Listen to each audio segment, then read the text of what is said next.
किसान क्लिनिक से आपको वेलकम करते हैं। इस वक्त मैं मौजूद हूँ जनाब अल्ताफ़ भाई साहब के पास। वो आपको जो टोबैको का प्रोसेसिंग है उसके बारे में बताएंगे। ठीक है। अच्छा नाज़रीन को दसो भी जना क्या मरहल है, पत्ता किवें तोड़ना है, इसको स्टोर किवें करना है, तो सुकाना किवें है? पत्रा जी पक्का पटना है। ठीक है।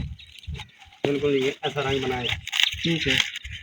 कच्चा पत्ता नहीं तोड़ना। ठीक है। तो भट्टी में जब जाता है तो काला हो जाता है। ठीक है।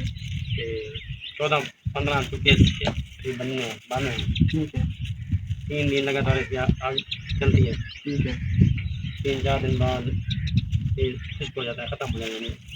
ठीक है। उसके बाद हम भत्ता लगाते हैं। ठीक है। भत्ता लगा के स्टोर करते हैं। अच्छा नाज़रीन, अल्ताफ़ भाई ये कह रहे हैं कि सबसे पहले जो पत्ता तोड़ना है ना फील्ड से, वो पक्का पत्ता जो है ना वो तोड़ना है, और तोड़ के फिर जो ये रस्सियाँ छोटी छोटी इनकी मदद से इसको बांधना है।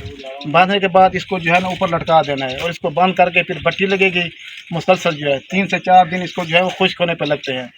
और उसके बाद में फिर जो है जब खुश्क हो जाएंगे इसके ऊपर जो है वो पानी का स्प्रे होगा, ताकि पत्ते जो है उसमें नमी आ जाए, पत्ते जो हैं वो जो है ना वो भुरे ना। उसके बाद जो है फिर जो है ना इसको जो है वो स्टोर करके ना फिर बेच दिया जाता है। तो इसके साथ ही हम आपसे इजाज़त चाहते हैं। बहुत शुक्रिया। अल्लाह हाफ़िज़। Thank you.